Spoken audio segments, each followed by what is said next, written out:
وكتاب مبين بارك الله لنا ولكم في القرآن العظيم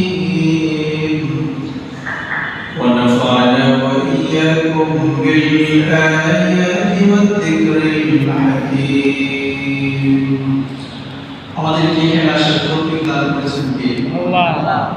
প্রশংসা মহান রব্বুল কারীমের দরবারে প্রাণ করে কালিমাতুল শুকর আদায় করি আলহামদুলিল্লাহ। আলহামদুলিল্লাহ।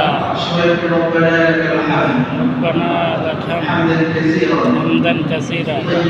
তাইয়্যিবান। মুবারাকান। ফীহি। আল্লাহুম্মা সাল্লি ওয়া সাল্লিম ওয়া বারিক আলাইহি। পবিত্র কোরআনের সূরাতুল মাইদার একটি আয়াত আপনাদের সামনে তেলাওয়াত করা হয়েছে 16 নম্বর আয়াত। এই আয়াতের মাঝে আল্লাহ পাক বলেন, অবশ্যই তোমাদের কাছে